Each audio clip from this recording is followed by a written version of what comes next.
Share market 85,000 से 75,000 पे हो गया, आपने लमसम इन्वेस्टमेंट पिछले 2-3 साल में किया होगा, हो सकता है आपका पोर्टफोलियो है वो लॉस में दिखे, और जाहिर सी बात है कि आपके मन में काफी सारी शंकाएं होगी कि इस लॉस के माहौल में क्या करे, क्या मार्केट और नीचे जा सकता है, क्या अभी के लिए रिडेम्पशन कर दे, अभी के लिए एसआईपी बंद कर दे, अभी के लिए चले जाए वापिस आए।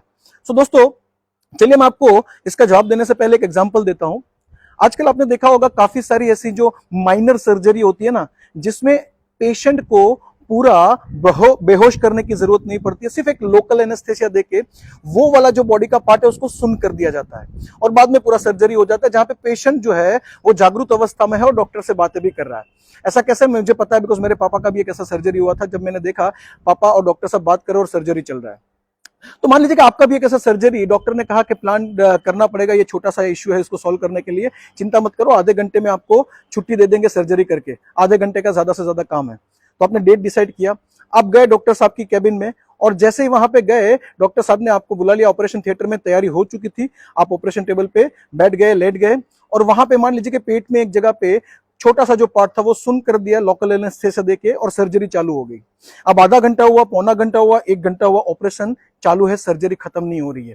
अब आप देख रहे हो कि डॉक्टर के चेहरे पे भी चिंता की लकीरें दिख रही है, वो अपने स्टाफ के साथ, कंपाउंडर्स के साथ, नर्स के साथ कुछ बहुत ही सीरियस चीजें डिस्कस कर रहे हैं। इनका जो स्टाफ है वो भी इधर उधर भाग रहा है, जो कंपाउंडर है वो बाहर जाके कहता है आपके जो घर वाले आपके साथ आए उनको कि आधे घंटे में नहीं होगा, कुछ सीरियस कॉम्प्लिकेशन हो गया है और 2 से 3 शायद खून की बोतल यानी कि ब्लड की बोतल्स की भी जरूरत पड़ेगी, जल्दी करो, मैनेज करो। और आप ये सारी चीजें सुन रहे हो, डेफिनेटली पैनिक में आ जाओगे। अब क्या करोगे?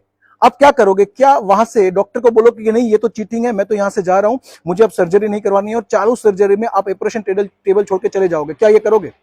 नहीं करोगे, बिकॉज आपको पता है कि उसके अंदर डेफिनेटली घाटा होने वाला है। आप क्या करोगे? उस डॉक्टर पे भरोसा रखोगे, बिकॉज आपको पता है कि जब सर्जरी की बात हो, मेडिसिन की बात हो, उनका एक्सपीरियंस, उनकी पढ़ाई लिखाई, उनके रिसोर्सेज, उनकी टीम ज्यादा काबिल है उस कॉम्प्लिकेशन से लड़ने के लिए आपके मुकाबले।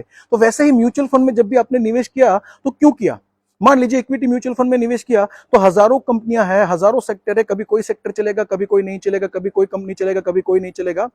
आपने पैसा अपना एक फाइनेंशियल एक्सपर्ट को दिया, फंड मैनेजर को दिया, जो आपसे ज्यादा मनी मैनेजमेंट के सब्जेक्ट में, इन्वेस्टमेंट, कैपिटल मार्केट के सब्जेक्ट में पढ़ा लिखा भी है, उसका एक्सपीरियंस भी आपसे ज्यादा है, उसके पास बहुत बड़ा टीम भी है, उसके पास रिसोर्सेज भी है। और ऐसे टाइम पे अगर मार्केट में कॉम्प्लिकेशन आता है, उसके अंदर डर लगना जाहिर सी बात है, बिकॉज उस कॉम्प्लिकेशन के टाइम पे आपका हार्ड एंड मनी आपको लॉस में दिख रहा है। बट ये बात उस लॉस के टाइम पे भूलनी नहीं चाहिए कि ये सिर्फ पेपर पे लॉस है और टेम्पररी लॉस है।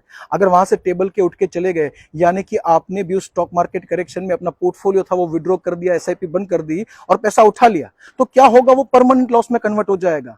और आज से 5 साल के बाद शायद आप सोचोगे काश मुझे कहीं से टाइम मशीन मिल जाए, 2025 में वापस चला जाऊं और वही 75,000 का सेंसेक्स का लेवल मिल जाए, मैं वापस इन्वेस्ट कर दूं। तो दोस्तों, वापस एक बार मेरे वीडियो को इसी बात के साथ अंत करूंगा, याद रखिएगा, correction is temporary, growth is permanent.